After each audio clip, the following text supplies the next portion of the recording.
Hola, muy buenas. Hoy tenemos el placer de hablar con Antonio Candil. Antonio Candil es director de la Oficina de Proyectos del área ferroviario en Hispacol.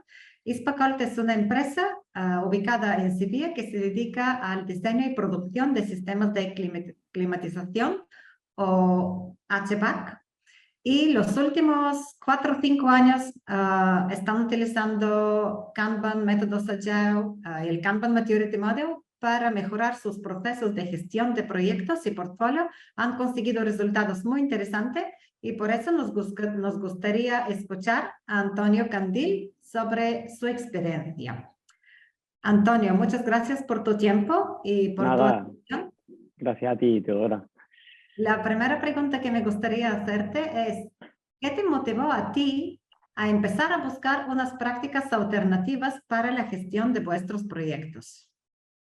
Ya, vale, pues mira, a ver, realmente uno de los puntos más determinantes fue el entrar en un nuevo sector, ¿vale? El pasar de estar trabajando fundamentalmente en el mundo del autobús a de repente entrar en un sector como es el sector del ferrocarril, el sector ferroviario, con muchas más normativas, mucho más exigentes, pues no, fue el primer punto de decir, ostras, tenemos que buscar alguna forma en la que nos organicemos de forma diferente para ser capaces de estar un poco a la altura de las demandas de este sector, ¿vale? Luego, por otro lado, también nos dimos cuenta de que ostras, el contexto en el que estábamos entrando era un contexto de multiproyectos, eran proyectos largos, ¿vale? Con pues un tiempo de entrega bastante largo, ¿vale? Y teníamos que ser capaces de poco a poco volvernos eficientes a la hora de gestionar muchos proyectos de distintas tipologías con duraciones largas y cada proyecto pues en un estado diferente, ¿vale? El concienciar que íbamos a entrar en ese tipo en un tipo de actividad que involucraba eso, pues fue también bastante determinante. Luego los problemas de relación que empezaban a aparecer.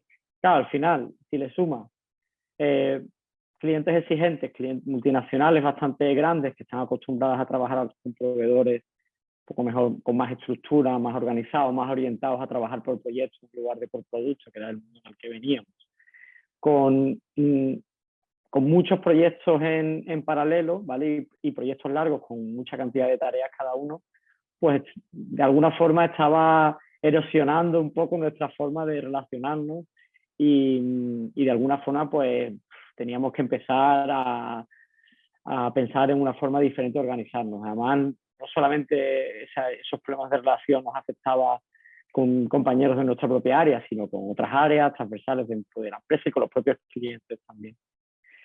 Y luego, por otro lado, eso no fue al principio, eso fue ya cuando veíamos que esto iba en serio, pues un poco las previsiones de crecimiento, el darnos cuenta de que ostras, que esto iba en serio y que necesitábamos ser capaces de escalar el modelo organizativo y para ello pues necesitábamos pues bueno ir construyendo una forma de organizarnos en la que ese escalado pues fuera sostenible y nos permitiera pues llevarnos bien entre nosotros y tener un poco una percepción del trabajo, o sea, de la parte laboral y de la parte profesional, pues razonablemente buena, ¿vale?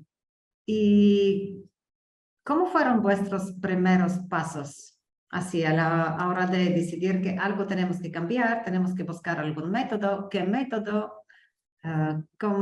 ¿Qué decidisteis? ¿Qué hicisteis?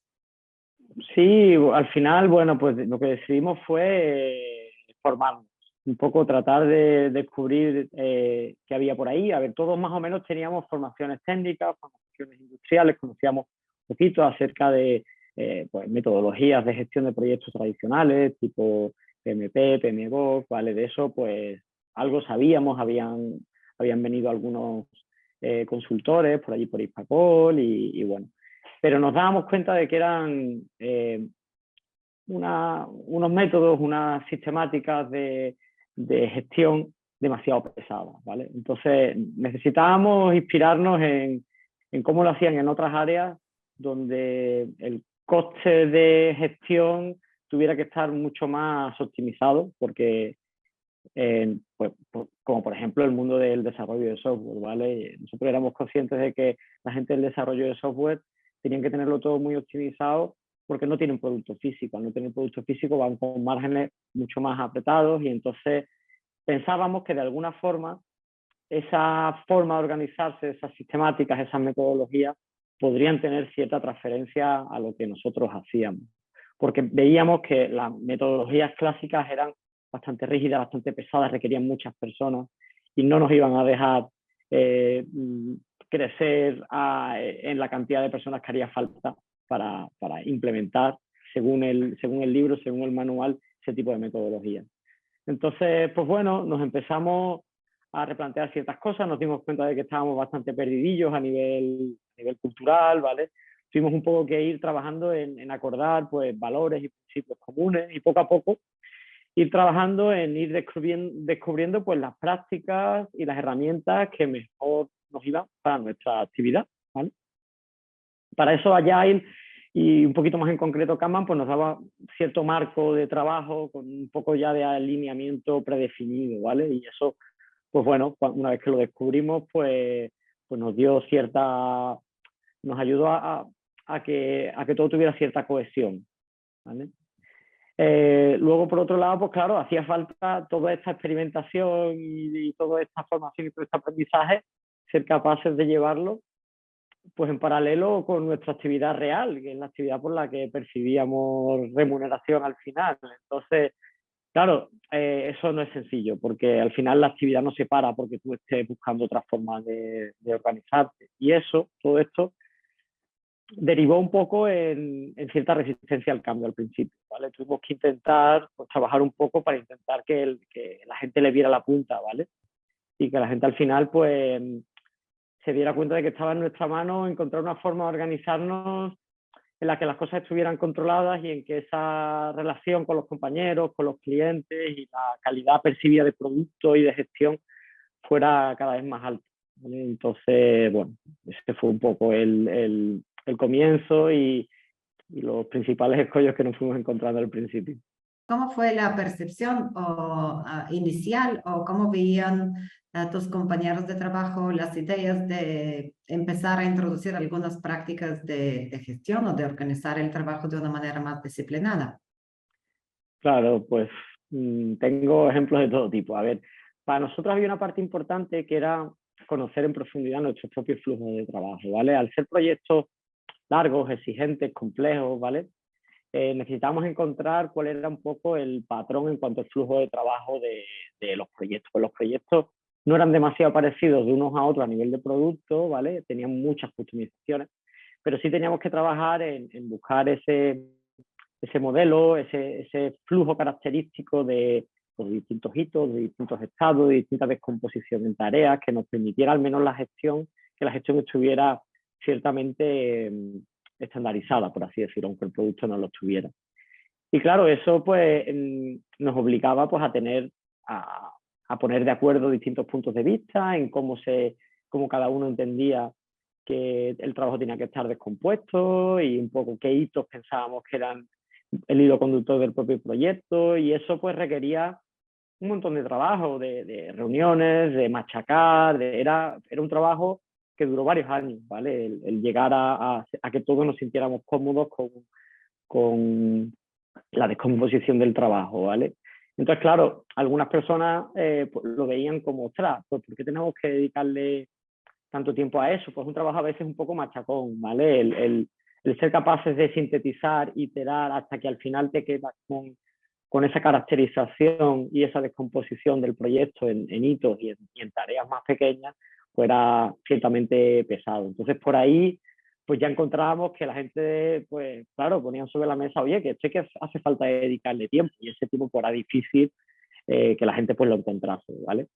Después también nos encontramos bastante problema a la hora de usar herramientas, porque al principio a la hora de usar herramientas no éramos capaces de visualizar todo el trabajo en curso. Entonces había una queja común de que, claro, esto sirve pero es muy parcial, esto sirve pero es muy parcial.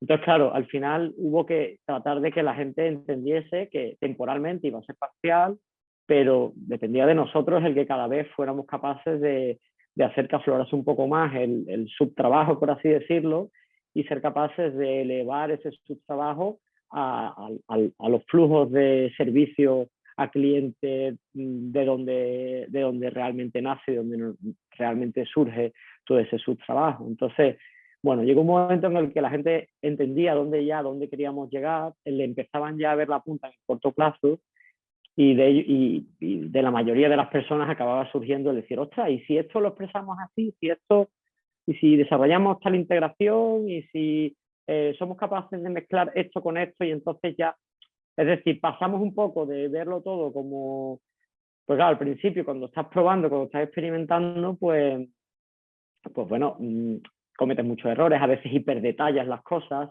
a veces subdetallas las cosas. Entonces, hasta que encuentras ese compromiso entre nivel de granularidad y nivel de descomposición adecuado, pero además ser capaz de mezclar todos los distintos servicios que realmente estamos dándole a clientes, pues hay un intervalo de tiempo en el que la gente pues lo ve más como un problema más que como una solución, ¿vale? Y ya está, lo que hay que hacer es contar mucho con las personas, por lo menos lo que nosotros hicimos es contar mucho con las personas y hacerle ver a la gente que si eso no estaba bien así, pues que cada uno pues participase en echar una mano a la hora de construir cómo estaba mejor hacerlo. Con lo cual al final tanto el modelado como la sistemática, como el uso de las herramientas, pues acabó siendo el resultado del trabajo de un montón de personas, ¿vale? Que al final son las personas que tienen el conocimiento de cómo se hacen las cosas.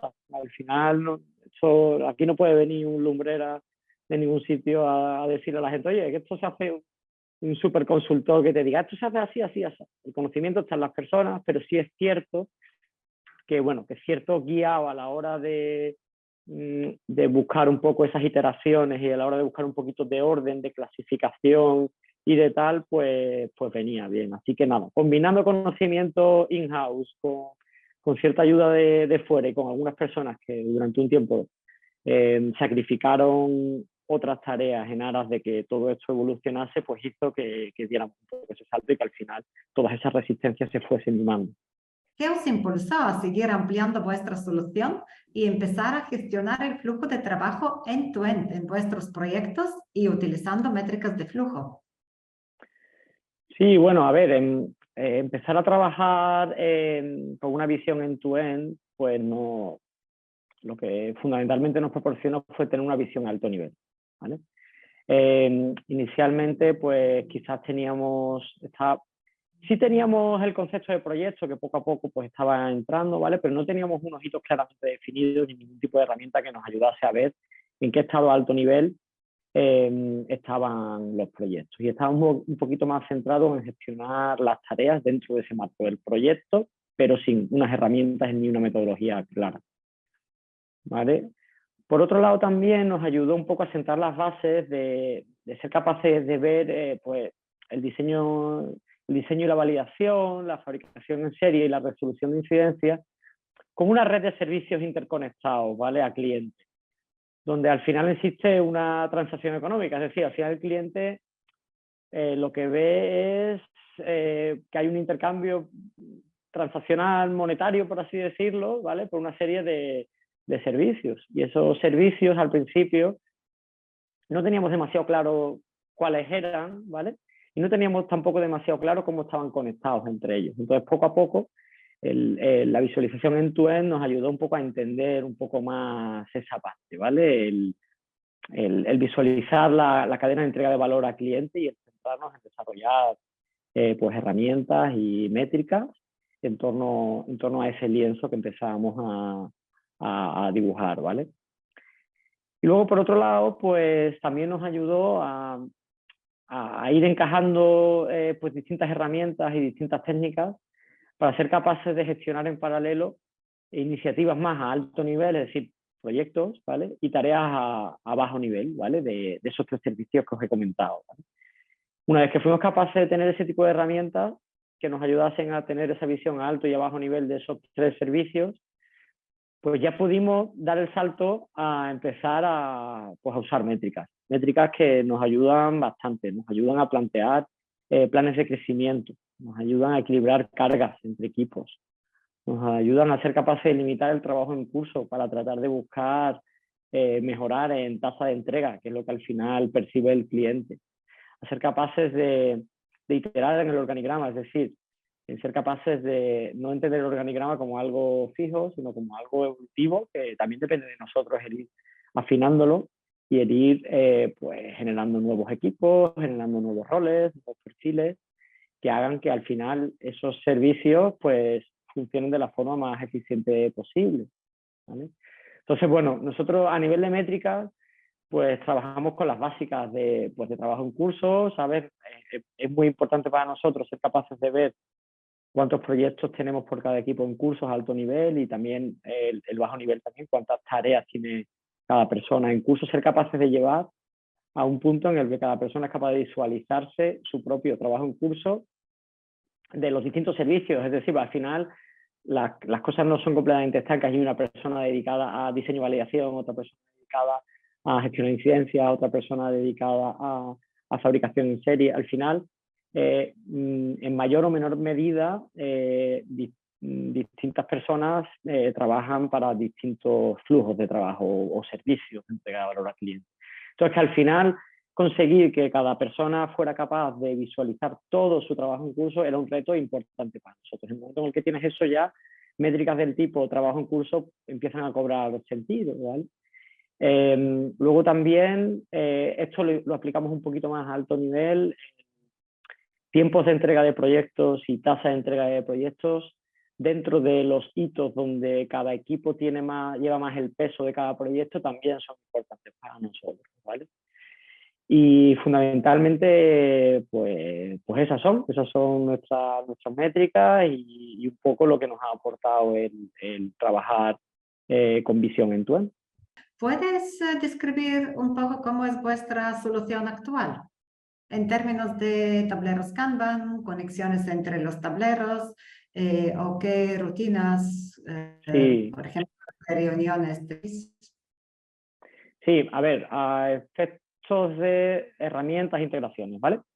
La parte de diseño y validación la tenemos solucionada con tableros interconectados, efectivamente, ¿vale? Ahí tenemos una herramienta que desarrollamos nosotros, ¿vale? Esa herramienta nos permite el modelado que he comentado antes, convertirlo ya en proyectos reales, ¿vale? En una visualización real de cómo se va a gestionar cada uno de los proyectos. Y esa herramienta lo que hace es, nos ayuda a cargar esa representación de cada una de las tareas con las jerarquías que se han establecido en los distintos tableros y toda esa interconexión para que sea algo fácil y rápido, ¿vale? En unos cuantos clics está cada proyecto cargado y customizado. Y después el día a día, pues de esa gestión de ese servicio de diseño y validación, pues es una mezcla de reuniones de hitos, es decir, cuando se han acabado cierto paquete de tareas, pues hay unas ciertas reuniones de hitos. Luego nosotros trabajamos una reunión mensual, que la llamamos reunión de PMO, donde tenemos un poco visión end-to-end y trabajamos el upstream también en esa misma reunión para un poco ser capaces de cuantificar todo el trabajo que va a entrar, ir ya viendo a ver qué huecos se van a ir generando para que ese trabajo sea absorbido por parte de los equipos, ¿vale? Y ahí pues le dedicamos poco tiempo a cada proyecto, pero sí más pues métricas, tasas de entrega, equilibrios entre equipos y tal, ¿vale? Y luego hay unas reuniones más semanales y esas weeklies es donde ya se reúnen solamente el equipo que realmente le dedica cierto tiempo a gestionar ese proyecto. Y esas reuniones, pues, es una mezcla entre reunión de reposición y reunión diaria, ¿vale? Nosotros lo hacemos una vez a la semana y con eso, pues, los equipos están bastante alineados, tienen suficiente y las distintas personas que trabajan en partes con dependencias, pues, se pueden organizar bastante bien, ¿vale? Luego, por otro lado, los otros dos servicios que tenemos son el de producción en serie. Ahí tenemos una integración que hemos hecho entre SAP, que es nuestro ERP, nuestro sistema de gestión pues de compras, expediciones, aprovisionamiento y todo eso. Lo tenemos integrado con Kanbanize. Entonces los pedidos los grabamos en SAP, ¿vale? Y tenemos una equivalencia 1 a 1 entre todo lo que ocurre en SAP y todo lo que ocurre en Kanbanize. Kanbanize es la herramienta que usamos y es un poquito más visual que SAP. SAP bueno, está pensado para no equivocarse haciendo cosas, donde haya facturación de por medio, donde haya compras, donde haya expediciones, donde tal, o sea, todo, las tripas, la toma de decisiones en cuanto a las tripas de pedidos y toda la parte de facturación lo hace SAP, pero la toma de decisiones con respecto a abrir órdenes de fabricación, a expedir, a dar prioridades con respecto a la fabricación en serie, pues se hacen con el tablero de Kanban, porque te permite ver mucho mejor las líneas de producción, te permite ver mucho mejor los estados, te permite además tener la visión a alto nivel, que en el caso de fabricación en serie es el propio pedido, y las unidades de producción, que son en nuestro caso tareas hijas de esos pedidos, ¿vale? Y nos permite pues que todas las personas involucradas, que son personas de distintas áreas, pues se reúnan una vez en semana, es una especie de weekly que tienen los lunes, y organizan toda la producción en torno a ello. Estamos ahora intentando también que los propios operarios de producción, su reunión diaria, pues la tengan también en torno al tablero, porque como ya hemos conseguido integración perfecta entre SAP y Kanban, pues poco a poco todos esos Excel de exportación que habían y todos esos papelotes que había, pues están ya en vías de extinción, y poco a poco pensamos que va a ser bastante sencillo, que las reuniones diarias de gestión de la producción, de bloqueos, de un poco ya, no lo gordo de la planificación, sino ya el menudeo, por así decirlo, de la producción, pues se haga también en torno a estas herramientas que al final, como la información que hay es bastante fiable porque está integrada, pues resulta más sencillo, ¿vale? Y el ir poco a poco a la persona de producción dándoles incluso más autonomía en ese sentido, de que no tengan que estar todo el rato preguntando cosas, sino que la mayor parte de las cosas las saquen del propio tablero, que para eso está. Y luego toda la parte de resolución de incidencias, ¿vale? Toda esa parte hemos tenido que desarrollar una herramienta, ¿vale? Nosotros hemos desarrollado una Power App de Microsoft que la hemos integrado con Kanban también, y que nos ayuda a, de alguna forma, proyectos que ya se han diseñado, ¿vale? Pero que requieren iterar pues en alguna parte de diseño, en alguna parte de validación, pues darle un tratamiento especial a todas esas tareas. No perder perspectiva de proyecto, porque en el fondo pertenecen a un proyecto, pero de alguna forma ser capaces de descomponer pues el impacto que tienen reprocesados físicos de equipos que ya están en cliente, impacto que tiene de reprocesados físicos en equipos que están en producción nuestra, y el impacto que tienen reprocesados en paquetes documentales que ya se acabaron en su momento, y cómo está todo eso interconectado y quién tiene que hacer cada parte de esas tareas, ¿vale? Esto ha sido la última parte que estamos desarrollando, ¿vale? Pero realmente es lo que, junto con el resto de servicios de entrega de valor al cliente, es otro servicio que cuesta trabajo visualizarlo, pero que una vez que eres capaz de visualizarlo y de gestionarlo y de percibirlo como tal, pues das un salto de calidad en gestión muy grande, porque la gente realmente es capaz de ver todo lo que tiene entre manos, porque el diseño al final no se acaba cuando tú quieres o cuando tú tienes un hito interno, sino se acaba cuando realmente acaba el plazo de garantía del producto al cliente. Y en todo ese intervalo de tiempo que trasciende del hito final de validación, pues unos 3 o 4 años, pues pueden surgir ese tipo de cosas. Entonces, pues bueno, ahí también hay unas reuniones quincenales por tipología de incidencia. Unas son eléctricas y funcionales, otras son mecánicas.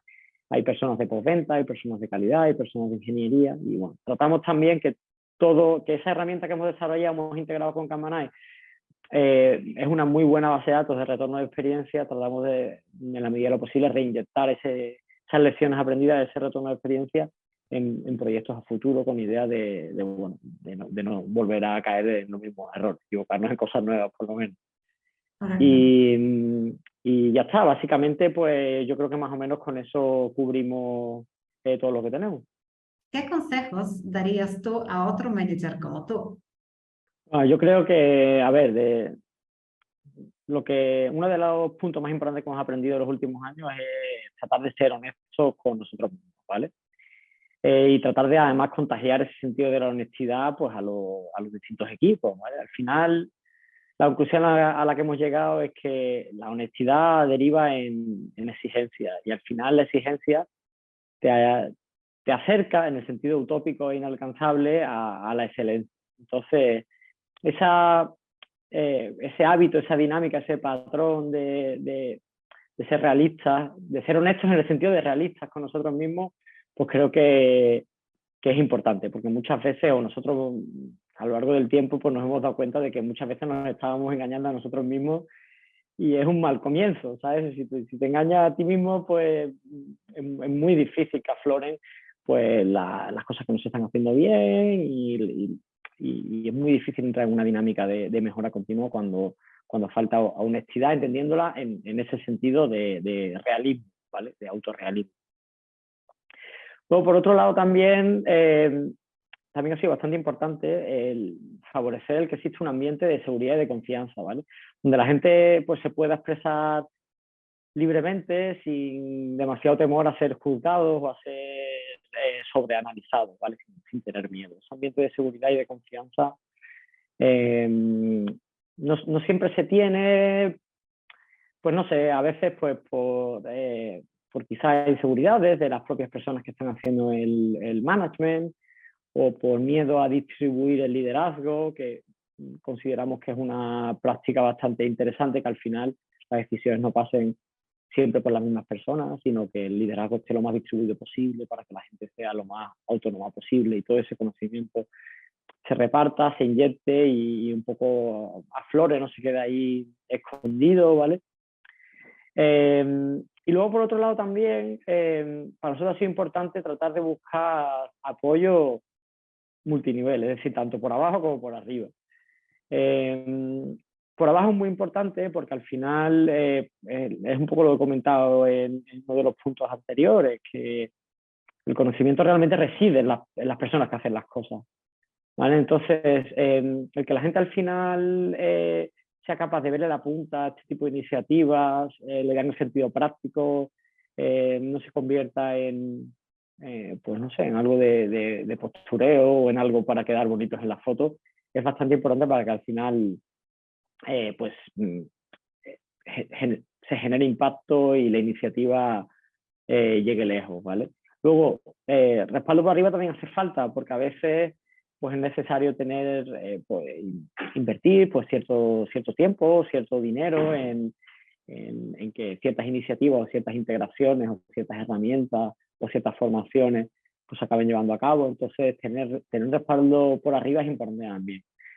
Si me puestos a elegir entre uno y otro, como mínimo, el respaldo por abajo es absolutamente indispensable, porque al final, si no hay respaldo por arriba, pero hay respaldo por abajo, llega un momento en el que los resultados suceden y eso mismo te legitima para conseguir el respaldo por arriba. Pero bueno, si se puede conseguir respaldo por ambos lados, pues mejor todavía, porque entonces también las personas que estamos en el día a día sacando esto adelante percibimos que por arriba pues se apoya la iniciativa y eso pues puede llegar a ser también reconfortante, ¿vale? También uno de los consejos que podría dar siempre desde la humildad. Al final a mí un poco me da cierto apuro y cierto reparo dar consejos a nadie porque tampoco considero que nosotros seamos ejemplo de nada, pero creo que puede ser interesante el generar un poco un patrón de explorar siempre y maximizar ese margen coincidente de buscar los intereses entre la organización, los intereses de los clientes y de las propias personas que trabajan en la organización. El tener una mentalidad que haga que las personas que al final pues están un poquito al frente de equipos o de áreas tengan siempre ese mindset de buscar esos intereses comunes, creo que es importante, porque al final, si a la empresa no le van bien las cosas, pues ostras, nos quedamos todos sin el trabajo. Si a los clientes no están contentos, pues pasa algo parecido. Y si la gente no está contenta, pues habrá fuga de talento o habrá pues, problemas, roces. Entonces, ir buscando que existe además ese margen de beneficio colectivo, de beneficio común, considero que es importante. Y eso te lo puedes llevar pues a un montón de aspectos, ¿vale? Al final te lo puedes llevar a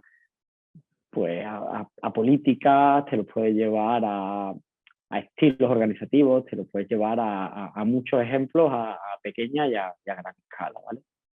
Al final también esto va un poquito, o al menos en nuestra opinión, va un poquito de ser creativo y honesto a la hora de de promover el desarrollo de herramientas y prácticas, ¿vale? De integraciones que trabajen al servicio de los flujos de entrega de valor y no al revés, ¿vale? Muchas veces parece que como que hay que meter Agile, hay que meter una herramienta, hay que meter Kanban, hay que meter Scrum.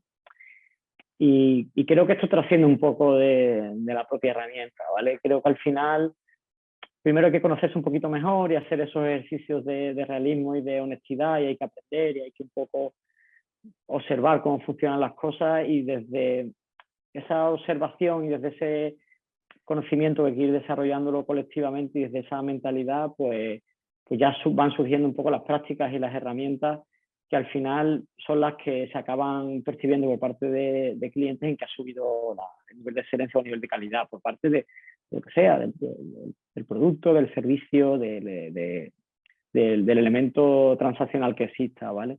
Entonces, el que al final las herramientas trabajen para ello y no al revés, creo que puede ser uno de los aprendizajes mayores que hemos tenido también, porque a todos nos ha pasado en algún momento pensar que esta herramienta pues es la leche, y emocionarnos un poco y perder un poco el foco de lo verdaderamente importante. Entonces, pues sí.